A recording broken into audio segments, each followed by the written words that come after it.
우리나라의 최초의 공식 거주 선교사는 미국 북장로교 소속의 의료 선교사였던 알렌 선교사입니다. 1984년에 입국을 하셨죠. 교육 선교사였던 언더우드 선교사님이 입국한 것은 1885년입니다.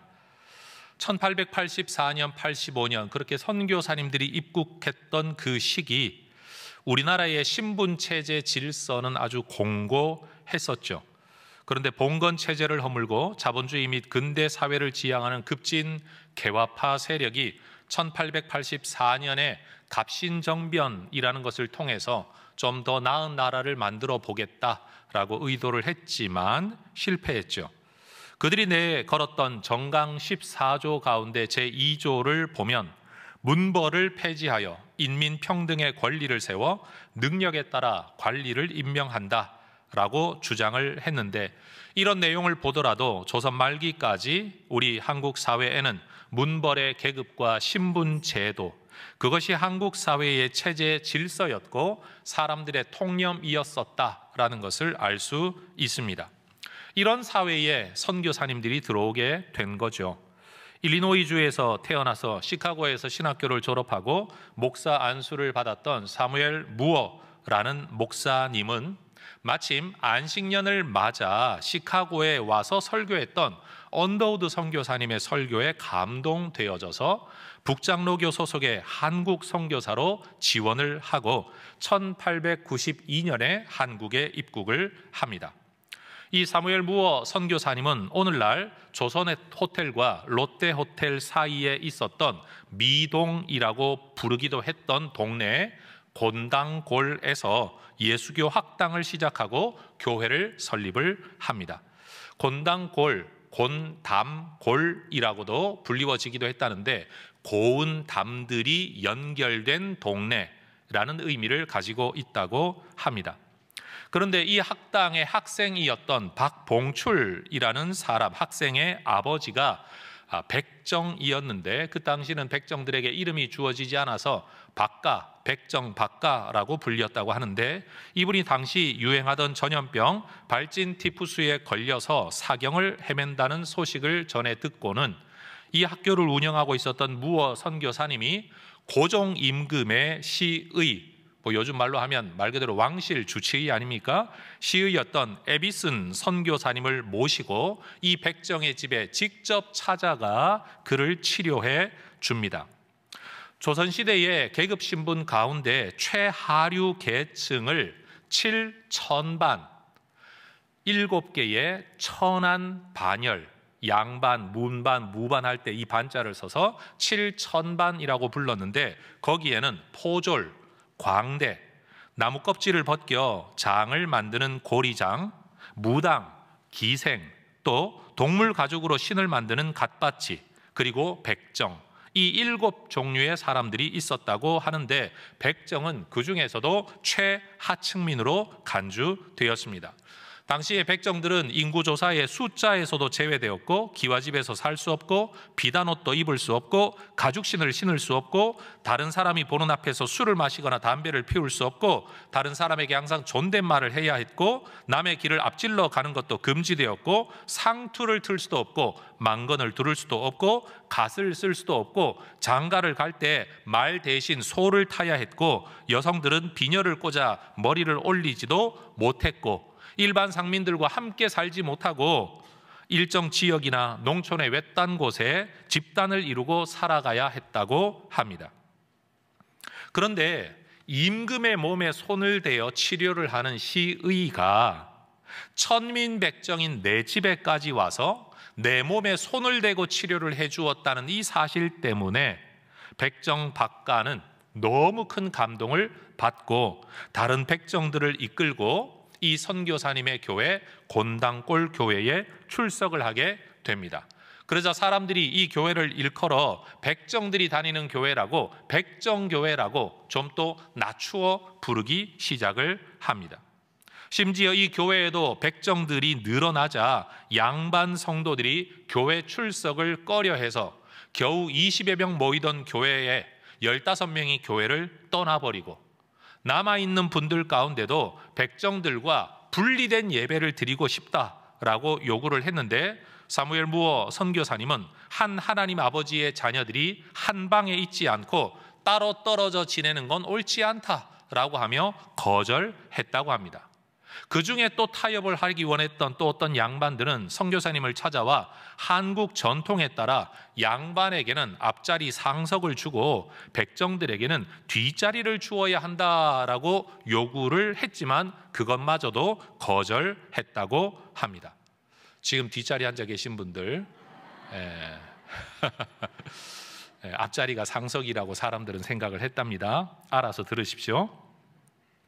그런데 이 백정들을 편드는 이러한 무어 선교사님의 행보가 백정들에게는 큰 위로가 되었지만 또 다른 외국에서 온 선교사님들은 이게 양반 전도의 길을 막는다라고 하면서 선교사님들 사이에서도 이 선교사님을 비난하는 분이 있기도 했답니다.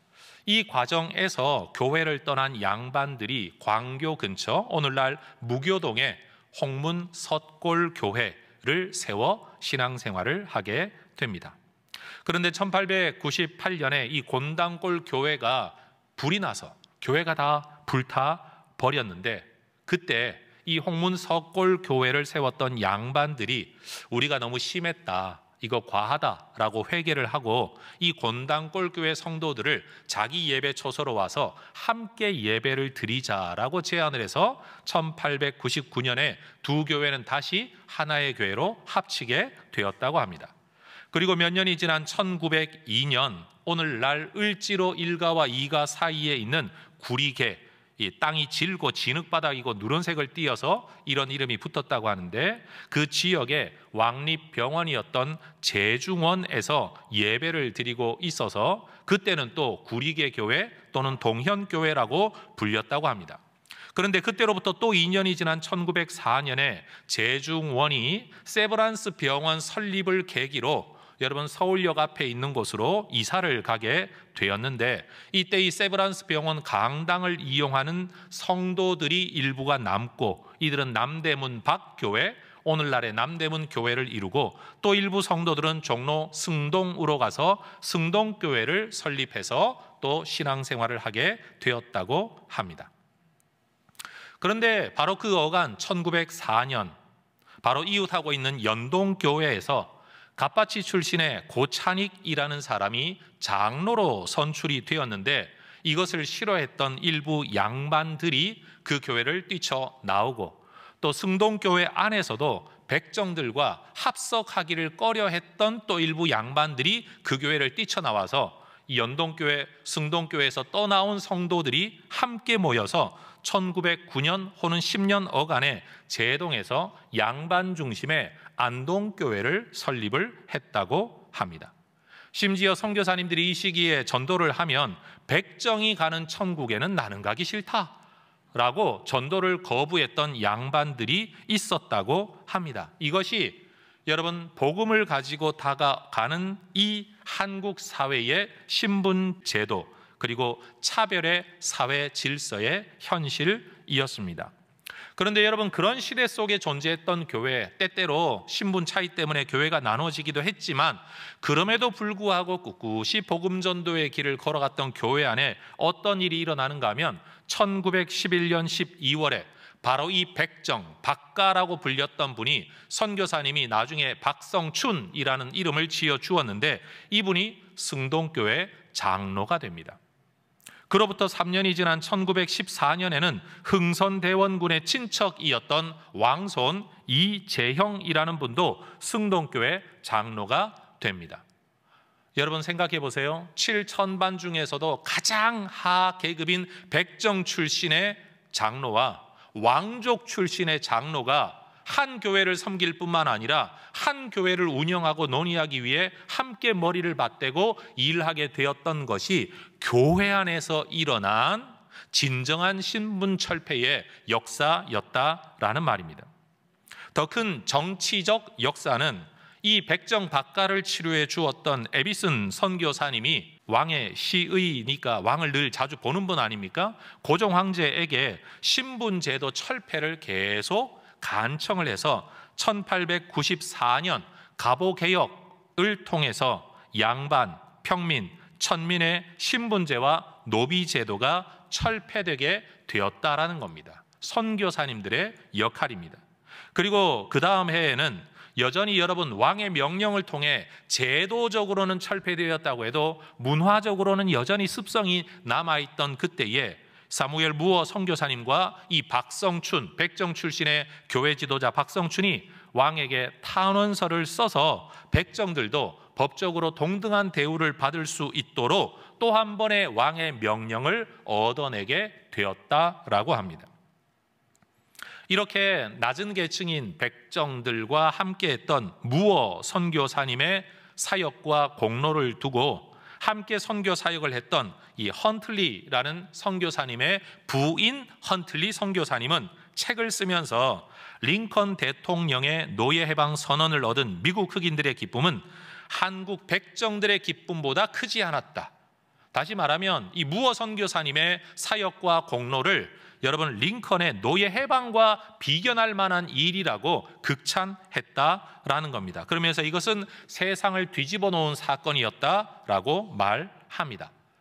여러분 우리가 잘 알고 있는 한국의 기독교 역사학자인 민경배 교수님은 바로 이 백정 출신의 장로 박성춘의 아들, 원래 이름은 박봉출이었는데 훗날 이름을 박서양으로 고치는데, 여러분 이 사람이 무어 선교사가 운영하던 예수교 학당을 거쳐 세브란스 의학교의 1회 졸업자가 되어서 한국 최초의 의사가 되고 한국 최초의 대학 교수가 되었다는 이 사실이야말로 기독교가 이 땅에 얼마나 위대한 일을 가져왔는가를 보여주는 증거라고 이야기를 합니다. 저는 본 적은 없는데 여러분 한국의 드라마 재중원이라는 드라마 있었는데 여기에 나오는 등장인물 가운데 황정이라는 인물이 바로 이 백정의 아들로 최초의 의사가 된 박서양을 모델로 한 이야기라고 합니다. 한국 근대 역사에서 선교사와 교회가 나서서 정치투쟁, 계급투쟁, 무력투쟁을 하지는 않았습니다. 그러나 여러분 성경에 근거한 가치관, 그 하나님 나라의 질서와 가치를 따라 살아갔던 그들을 통해서 여러분 한국 사회 성도들의 의식이 먼저 개혁되어지고 그 결과 한국 근대 역사에서 여러분 기독교가 공헌한 걸 여러분 한번 생각해 보십시오. 여러분 근대 의료기관 기독교를 통해 들어왔습니다. 미신이 타파되어졌습니다.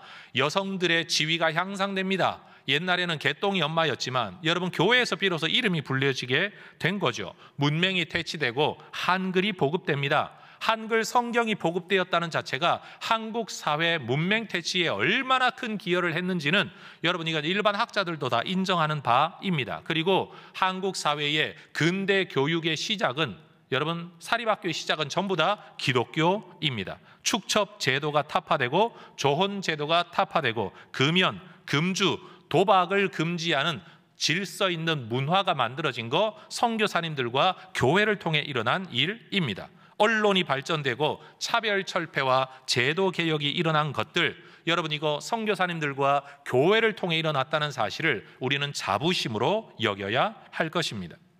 여러분 교회는 주어진 세상의 질서 안에서 살아갑니다. 그런데 우리는 주어진 세상 질서만 따르고 살아가는 사람들이 아니라 그 안에서 하나님 나라의 질서를 따름으로써 우리는 세상을 변혁시켜 왔던 하나님의 백성들입니다. 이것이 교회가 살아가는 방식, 이것이 교회가 세상을 섬기는 방식, 이것이 교회가 세상을 개혁하는 방식이었다라는 겁니다. 여러분 지구상에 존재하는 모든 사물이 물리적 진공 상태에서는 존재할 수가 없는 것처럼 교회 역시 가치나 문화의 진공 상태에서 존재하지 않습니다. 교회는 우리가 속한 세상의 역사, 철학, 가치관, 문화, 상황, 제도, 조직, 심지어 유행 안에서 교회는 존재하고 있습니다. 그런 점에서 교회라는 공동체, 우리 그리스도인들은 우리가 살아가는 세상과 분리되거나 단절될 수가 없습니다. 그럼에도 성경은 우리에게 세상을 사랑하지 말라라고 명령을 합니다. 동시에 세상과의 교제를 완전히 끊고 세상 밖으로 나갈 수는 없다라고도 말을 합니다. 세상 안에서 살아가는데 세상은 사랑하지 말라라고 하지만 그렇다고 세상과 절연하라는 건 아니라는 겁니다.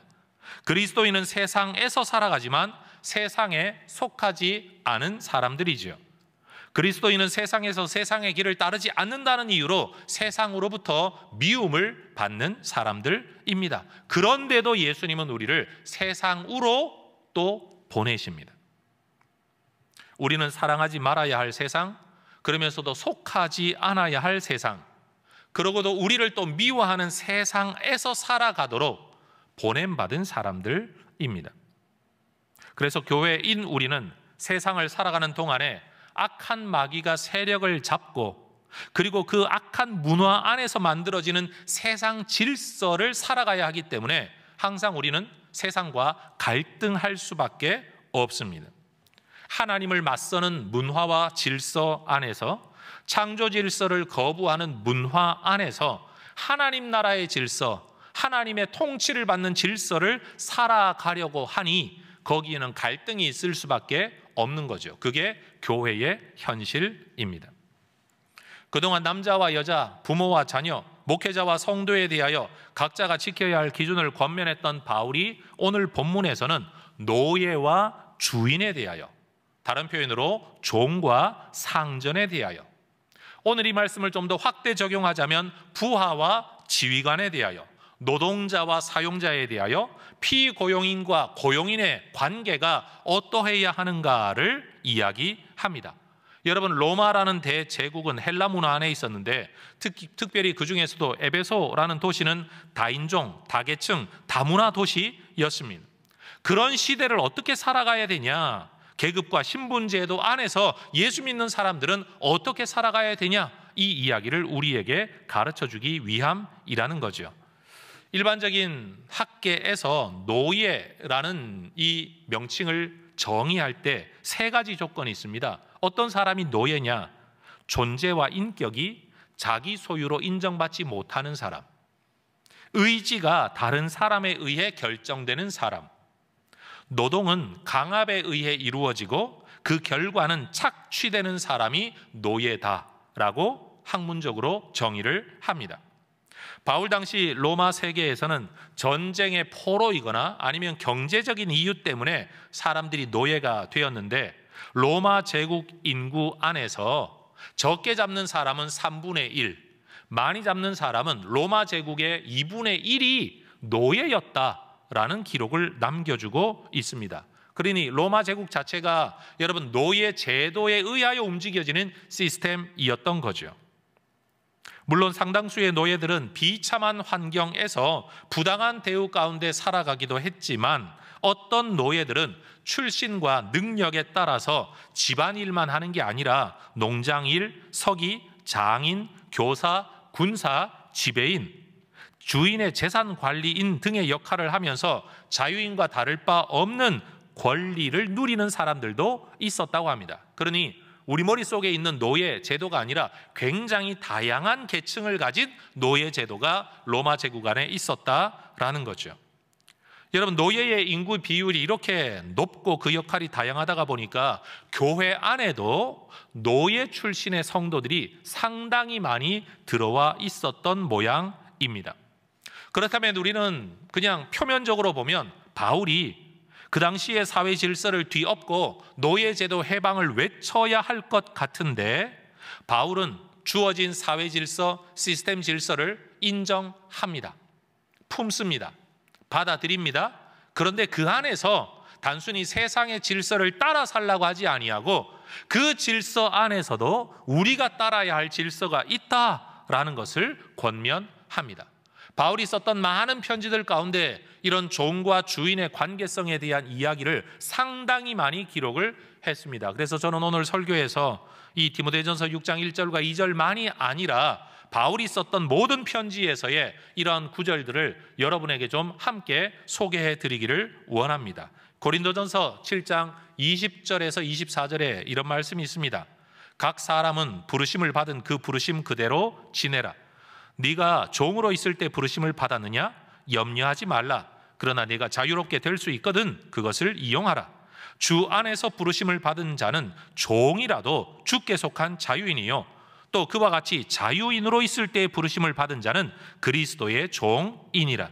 너희는 값으로 사신 것이니 사람들의 종이 되지 말라. 형제들아 너희는 각각 부르심을 받은 그대로 하나님과 함께 거하라.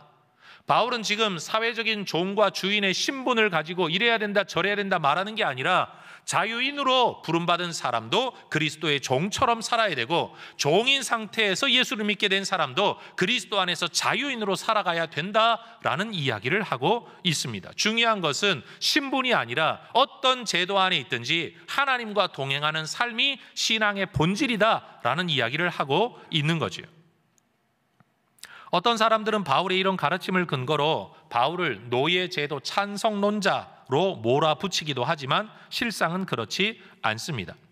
바울은 노예제도를 찬성하거나 또는 제도를 바꾸어야 된다, 다른 제도가 진리다라고 말하지 아니하고 어떤 사회 질서, 신분 제도 안에서라도 하나님의 질서를 따르는 것이 우리가 추구해야 될 가치다라고 이야기를 합니다. 갈라디아서 3장 28절에 너희는 유대인이나 헬라인이나 인종적 차이죠. 종교적 차이입니다. 종이나 자유인이나 신분의 차이입니다. 남자나 여자나 성별 차이죠. 다 그리스도 예수 안에서 하나이니라.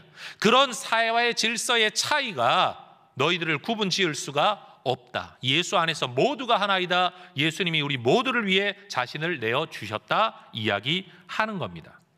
여러분 솔직히 말해 우리가 어떤 제도를 지금 이 사회 제도가 너무 문제가 있어서 새로운 제도를 만들자라고 하면 여러분 그 제도는 문제가 없을까요? 인간이 만들어내는 어떤 제도도 완벽할 수 없기 때문에 그래서 교회는요 제도의 편을 들지 않습니다. 어떤 제도 안에서라도 심지어 역사 안에서 보면 민주제도 안에도 교회가 존재하고 공산제도 안에서도 교회가 존재하고 있습니다. 그렇죠 여러분? 왕정제도 안에서도 교회가 존재합니다. 교회는 제도의 개혁을 부르짖기보다는 어떤 제도 안에서라도 우리가 지켜가야 할 하나님 나라 질서가 뭐냐 여기에 더 큰 관심을 가지고 있습니다.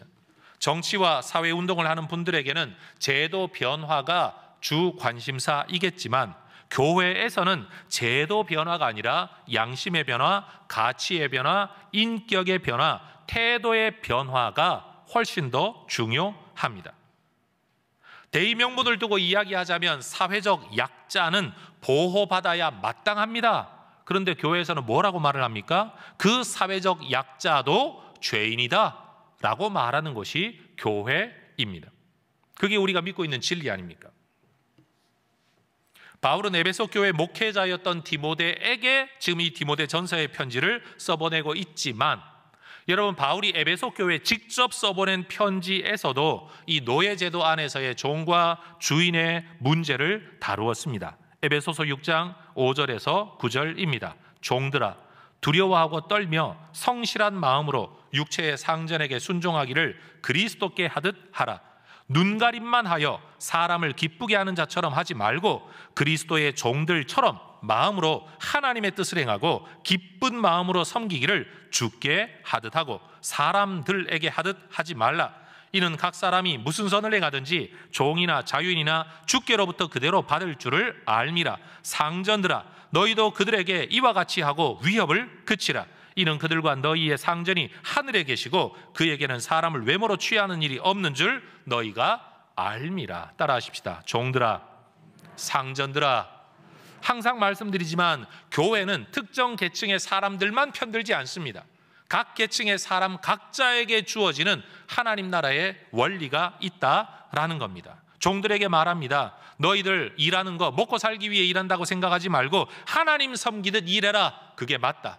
주인들에게도 말을 합니다. 네가 지금 세상의 신분을 가지고 주인 노릇하지만 너의 진짜 주인이 하늘에 있다는 것을 기억을 해라 라는 겁니다. 그러니 여러분 사회 질서가 우리의 신앙을 좌우하는 게 아니라 우리의 신앙이 사회 질서를 살아가는 우리의 원리를 좌우해야 마땅한 것이죠. 골로새 교회에게도 비슷한 권면을 했습니다. 골로새서 3장 22절 이하에 종들아 모든 일에 육신의 상전들에게 순종하되 사람을 기쁘게 하는 자와 같이 눈가림만 하지 말고 오직 주를 두려워하여 성실한 마음으로 하라. 무슨 일을 하든지 마음을 다하여 주께 하듯 하고 사람에게 하듯 하지 말라. 이는 기업의 상을 주께 받을 줄 아나니 너희는 주 그리스도를 섬기느니라. 네가 세상에서 종의 신분으로 살아가고 있지만 세상의 종의 수준으로 살지 마라. 세상의 종들은 웬만하면 일을 덜 하려고 하고 돈은 더 받으려고 하지만 너희는 그렇게 살면 안 된다. 세상의 주인을 그리스도 섬기듯 해야 된다. 그러면서 4장 1절에서 말합니다. 상전들아 의와 공평을 종들에게 베풀지니 너희에게도 하늘의 상전이 계심을 알지어다. 오늘 본문에서도 바울은 사회 체제 질서였던 노예 제도 문제를 진영 대결 또는 사회 제도를 뒤집어 엎고 개혁하겠다는 관점이 아니라 하나님 나라의 질서 개념으로 권면을 하고 있습니다. 그의 핵심은 신분의 변화, 제도의 변화, 체제의 변화가 아니라 우리의 태도의 변화가 본질이라고 말하는 겁니다. 1절 보십시오. 무릇 멍에 아래 있는 종들은 자기 상전들을 범사에 마땅히 공경할 자로 알아야 한다. 알아야 한다는 게 아니라 그렇게 살아야 한다는 것 아니겠습니까?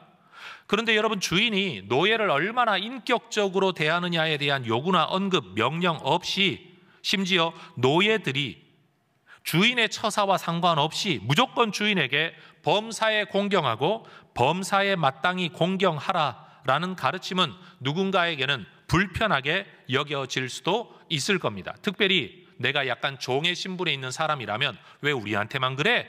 라는 인식을 가질 수 있지만 제가 그런 여러분의 질문에 대답하기 위해 고린도전서, 에베소서, 골로새서에 나타난 종들아, 상전들아에 대한 성경의 명령을 이미 말씀을 드렸습니다. 왜 이 시대의 사람들에게 이런 말씀이 주어졌을까요? 바울은 이야기합니다. 상당히 많은 종들이, 노예들이 교회 안에 들어와 살아가고 있다고 한다면 그들의 삶으로 인하여 하나님 나라가 비방받지 않고 하나님의 이름이 깎이지 않도록 하기 위해서 이 권면을 하고 있는 거죠. 1절 하반절, 이는 하나님의 이름과 교훈으로 비방을 받지 않게 하려 함이라.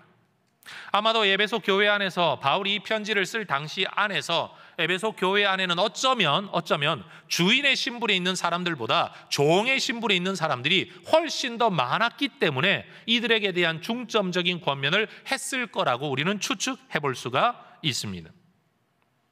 그리스도인들은 우리가 살아가는 사회 질서 안에서 신앙인으로서의 단정함을 통해서 우리가 믿는 복음 진리가 세상에서 모독을 당하지 않도록 처신해야 합니다.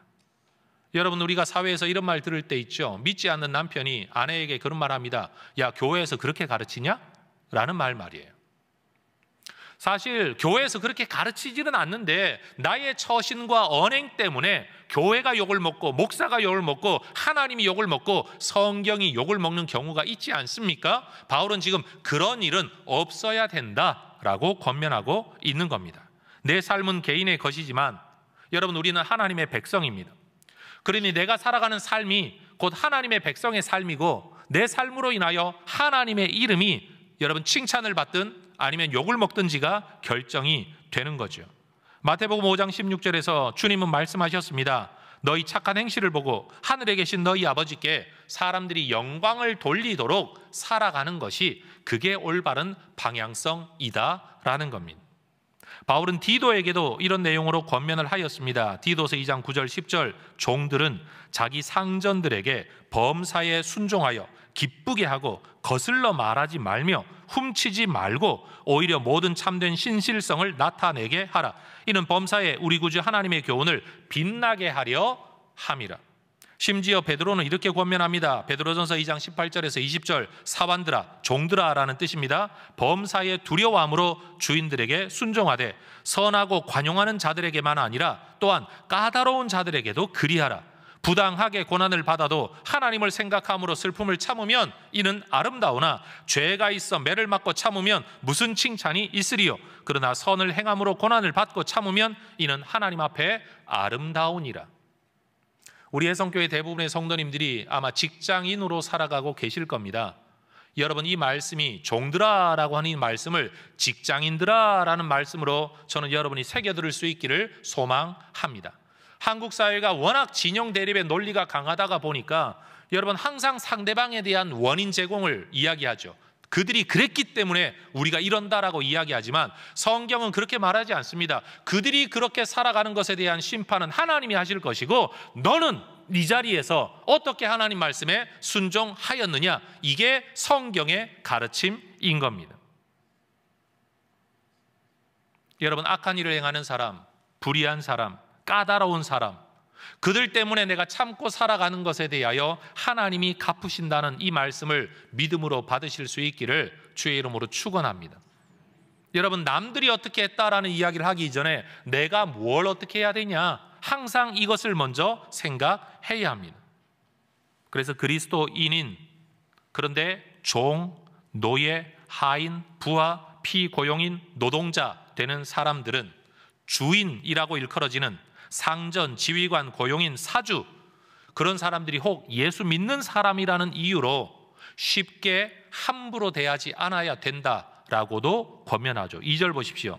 믿는 상전이 있는 자들은 그 상전을 형제라고 가볍게 여기지 말고 더 잘 섬겨야 한다. 왜요? 이는 유익을 받는 자들이, 내 섬김을 통해 유익을 받는 자들이 믿는 자요 사랑을 받는 자이기 때문이다. 누구의 사랑을 받죠? 하나님의 사랑을 받는 자. 나의 섬김을 통하여 하나님의 사람이 더 큰 유익을 얻게 된다면 그걸 기쁨으로 받아들이는 것이 옳다라는 겁니다. 성도들끼리 서로 사랑하라 라는 이 말씀이 누군가에게는 사회 질서를 흐트러뜨리고 마땅한 태도를 가지지 않아도 되는 것으로 인식되었던 모양입니다.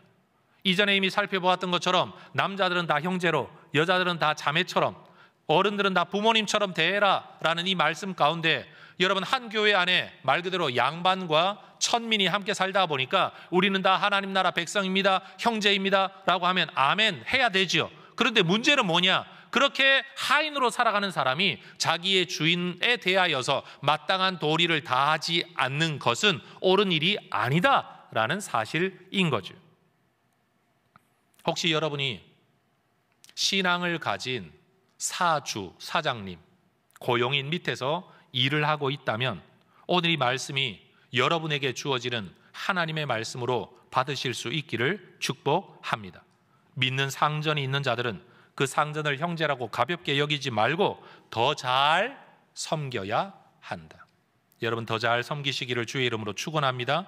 디모데는 목회자로서 교회 안에서 성도들에게 이러한 원리를 가르쳐야 합니다. 너는 이것들을 가르치고 권하라. 교회가 가르쳐야 할 내용이에요.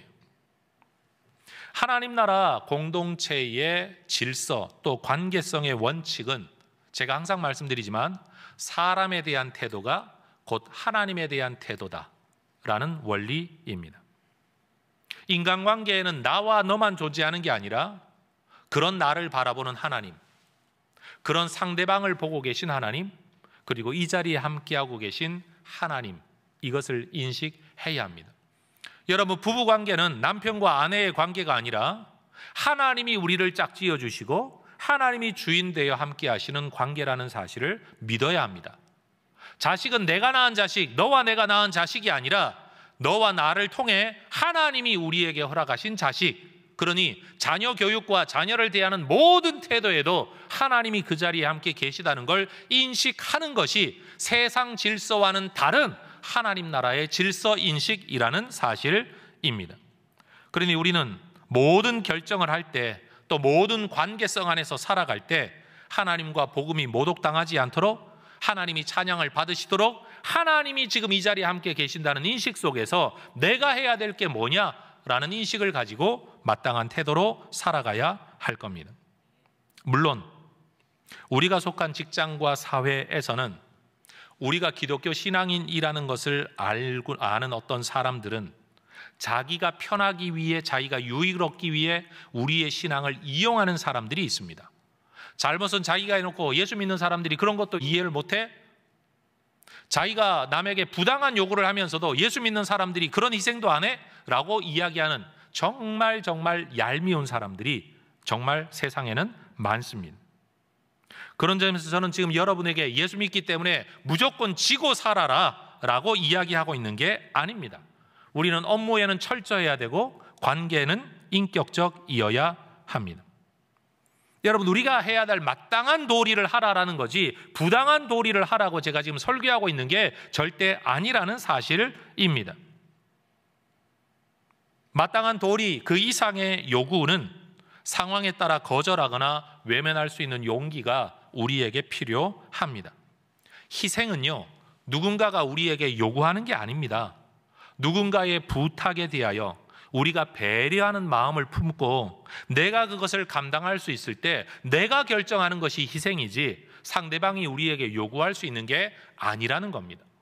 소위 말해 여러분, 착한 그리스도인 신드롬에 빠져가지고 무조건 그렇게 살아야 되는 줄 알고 여러분 늘 마음의 상처를 받으면서 그렇게 살아가고 있는 성도 여러분들은 여러분이 지켜야 할 선이 무엇인지, 내게 주어진 권한의 한계가 어디인지를 분명히 알고 받아야 할 것과 거절해야 될 것에 대한 지혜를 여러분이 가지실 수 있게 되기를 주의 이름으로 축원합니다. 우리의 성교회 성도들, 특별히 지도자들도 목사인 저에게 가끔씩 요구하는 게 있지만 저는 거절합니다. 제가 마땅한 목사의 도리로서 할 수 있는 것까지는 제가 받아들이지만 내가 감당할 수 없는 요구를 무조건 제가 받아들이지 않습니다. 참고로 저는 착한 목사가 되고 싶은 마음은 전혀 없습니다. 바른 목사가 되고 싶고 이 사역을 끝까지 잘 감당하는 목사가 되고 싶지, 여러분 한 사람 한 사람이 죄송합니다, 죄성을 가지고 찾아와서 자기 원하는 걸 내게 관철시키려고 할 때 저는 분명히 거절할 겁니다. 지금까지도 그래왔고 앞으로도 그렇게 살아갈 겁니다. 저는 이러한 관점이 우리 성도 여러분들에게도 있기를 소망합니다. 제가 늘 말하지 않습니까? 감당할 수 없는 희생을 교회가 요구할 때에 여러분 믿음으로 감당할 수 있을 때는 순종하지만 할 수 없을 때는 힘들다는 이야기를 여러분이 할 수 있어야 합니다. 물론 희생의 순종을 통해 받는 상급도 여러분의 것이고 순종하지 않아 상을 못 받는 것도 여러분이 치러야 될 대가이지만 중요한 것은 원치도 않는데 끌려다니는 삶을 살아서는 안 된다라는 사실이에요. 소위 말해 그런 성도들, 종교인들 때문에 교회 안에서 일종의 가스라이팅이라고 말하는 일들이 일어나는 겁니다. 종교인들이 여러분 넘지 말아야 될 선을 넘어 성도들에게 요구하고 성도들에게 희생을 강요하여 성도들의 삶을 피폐하게 만드는 일들, 사실 그런 지도자들에게도 큰 문제가 있지만 그것을 거절하지 못하는 성도 여러분들에게도 분별력에 문제가 있다는 것을 저는 여러분에게 말하고 싶습니다. 그런데 여러분 성경을 제대로 배우고 성경이 말하고 있는 삶의 원리, 하나님 나라 질서가 뭔지를 알고 정말로 신앙을 가지고 하나님의 선한 양심을 가지고 이 삶을 살아갈 수 있어야 된다라는 겁니다.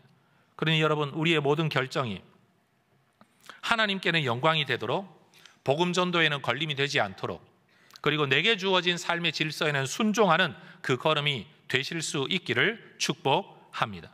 전 우리나라 교회 역사에 있었던 신분 제도, 이것을 극복한 한 이야기로 오늘 설교를 맺으려고 합니다. 김제 지역에 조덕삼이라는 엄청난 갑부가 있었습니다.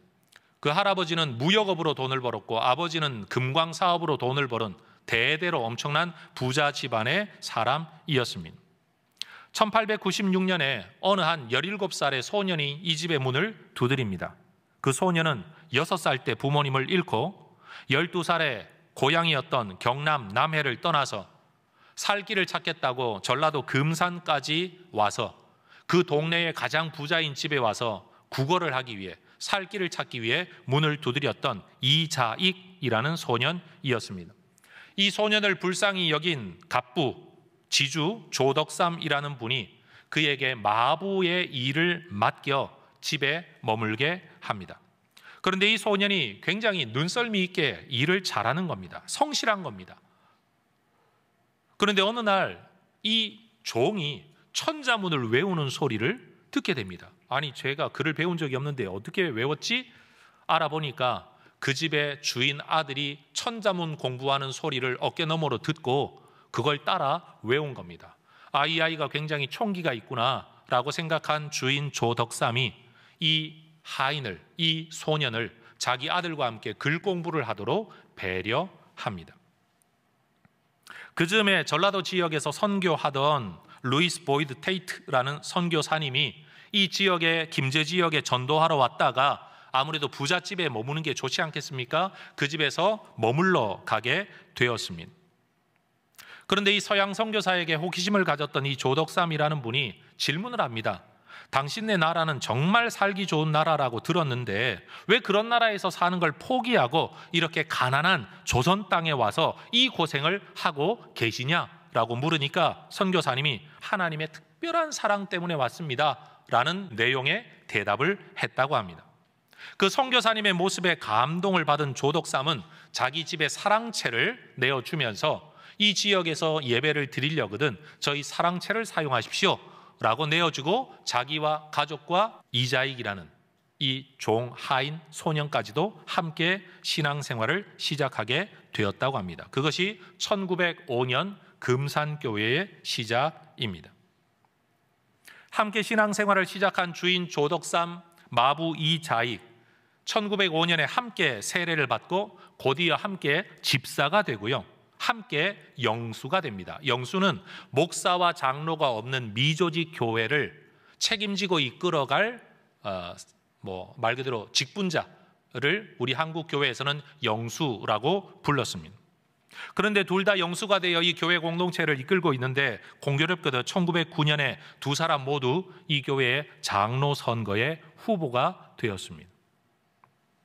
조덕삼은 김제 최고의 갑부였고 1908년에는 자기 과수원 땅을 교회 지을 땅으로 내어주고 그 예배당 지을 때도 자기가 돈을 다 대었고 일상적인 교회 재정도 자기가 다 책임을 지고 있고 그 동네의 대부분의 사람들이 조덕삼의 집에 여러분 소장농으로 일을 하고 있었고 나이도 여러분 이자익보다 12살이나 더 많았고 그래 누가 보더라도 여러분 조덕삼이라는 분이 장로가 되어야 마땅한 겁니다.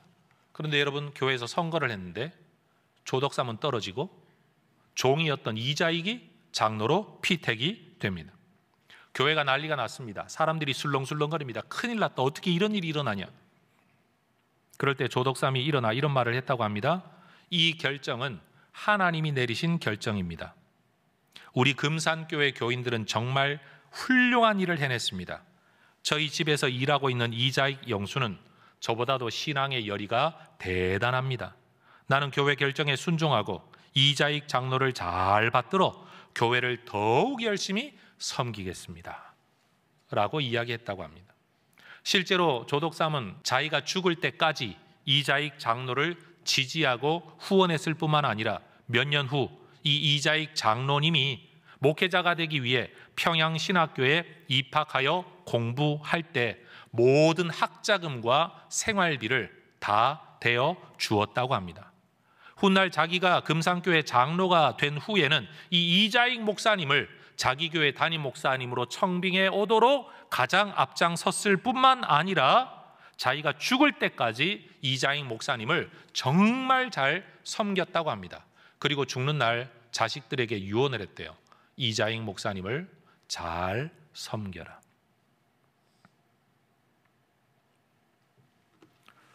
여러분 이게 한국교회 전통입니다.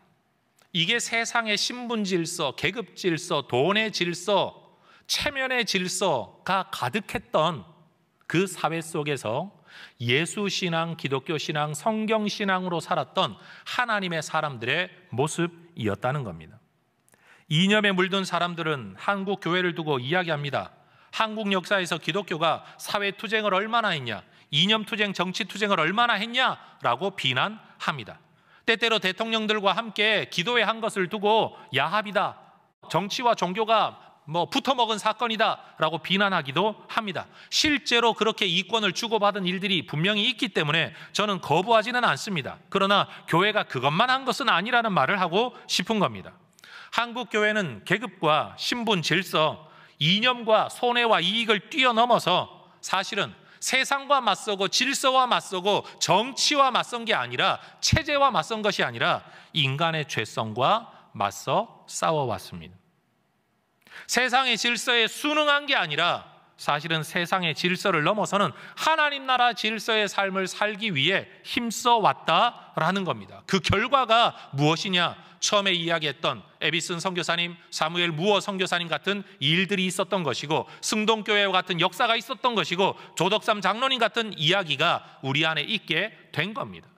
여러분, 체제 수능이 아닙니다. 체제 극복입니다. 사회 질서를 따라 산 게 아니라 사회 질서를 넘어서서 산 겁니다. 돈 벌어먹기 위해 산 게 아니라 하나님 나라를 세워가기 위해 살았고, 대접받기 위해 산 게 아니라 대접하기 위해 살았던 것이 여러분 교회의 역사이고 성경의 역사인 겁니다. 부조리한 사회 제도와 질서를 여러분 무조건 따라가는 것도 기독교 정신이 아니고, 그것을 무조건 비난만 하고 있는 것도 기독교 정신이 아닙니다. 악을 대적하고 물리친답시고 더 큰 악을 행하는 사람들을 우리는 사회 곳곳에서 보고 있습니다. 정치하는 사람들 한번 보십시오. 여러분, 상대방의 잘못을 비난하기 위하여 자기들은 이러면 안 된다, 이거 뒤집어야 된다 이야기하지만, 그렇게 권력 잡은 사람들의 모습은 별반 다르지 않습니다. 똑같습니다. 그럼 우리는 교회가 뭘 해야 될까요? 부조리한 사회 질서라도 저는 일단은 품어야 된다고 생각을 합니다. 옳다라고 인정하는 게 아닙니다. 우리는 이 질서 안에 현재를 살아갈 수밖에 없다는 사실을 인정하고, 그러나 그 질서를 따라 살아서는 안 됩니다. 그 질서를 넘어서는 하나님 나라의 질서를 추구해야 될 사람들이라는 사실입니다. 내가 노조에 가입되어 있다는 이유로 세상의 노조의 논리를 따를 것도 아니고요. 내가 세상에서 직장 또는 회사 또는 공장을 경영하는 경영자라는 이유 때문에 여러분 세상이 가지고 있는 경영자들의 논리만 따라서도 안 됩니다. 그 모든 자리에서 우리가 추구해야 될 게 뭐냐? 하나님 나라 질서가 뭐냐? 성경은 우리에게 뭘 말하고 있냐? 라는 겁니다. 권력을 가진 자는 항상 생각해야 됩니다. 이 권력을 사용해서 행한 모든 일을 통하여 내가 심판받게 될 거다라는 사실을 기억하고 살아야 됩니다. 권력 아래 살아가는 사람들은 항상 생각해야 됩니다. 하나님께서 만들어 놓은 질서, 우리가 옳다라고 동의는 못하지만 지금 사회가 가지고 있는 이 질서 안에서 내가 하나님의 영광을 가려서도 안 되고 하나님을 욕먹게 해서도 안 되고, 내가 내 죄성 때문에 이 사회와 맞서는 게 아니라 이 질서 안에서 내가 살아갈 수 있는 최선의 삶이 뭔가를 생각하며 걸어가야 된다라는 겁니다. 물론 정치를 하는 분들이나 아니면 사회 방향성을 제시하는 분들은 항상 인간의 죄성이 가장 억제되어지고 인간의 선한 의도가 더 잘 발현되어질 수 있는 제도와 시스템을 만들기 위해 누구보다도 많이 노력을 해야 합니다. 혹 혜성교회 성도들 가운데 그런 역할을 하는 분들이 계시다면 정말 잘 힘써 주시기를 저는 부탁드리고 싶습니다. 그런데 여러분, 그 제도가 언제 실현될지, 언제 만들어질지, 어떤 제도로 나타날지 우리는 알지 못합니다. 그럼 우리는 어떻게 살아야 될까요? 지금 나는 어떻게 살아야 될까요? 바로 오늘 본문에서 주어진 이 하나님의 말씀의 원리를 따라 살아가는 겁니다. 제도가 바뀌어도 여전히 그 제도 안에서도 하나님 나라 원리를 따라 살아가야 된다라는 겁니다. 전 우리 혜성교회가 주어진 한국 사회 안을 살아가지만 한국 사회를 선도할 수 있는, 한국의 법질서, 윤리질서를 더 넘어서는 하나님 나라 질서를 따라 사는 그런 아름다운 교회 공동체가 될 수 있기를 소망합니다. 세상이 정해놓은 법만 따르면 된다가 아니라 그 이상을 살 수 있는 길을 우리는 찾아가야 할 것입니다. 사람들이 하고 있는 그 말 안에서 살아갈 게 아니라 그것 위에 하나님의 말씀을 따라 살아가야 할 것입니다. 왜냐하면 우리는 대한민국 국민인 동시에 하나님 나라 백성이기 때문에 그러합니다. 그런데 여러분, 우리가 살아가는 사회 질서를 한쪽으로는 품지만 또 한쪽으로는 극복하는 아름다운 혜성 공동체 될 수 있기를 주의 이름으로 축원합니다. 기도하겠습니다.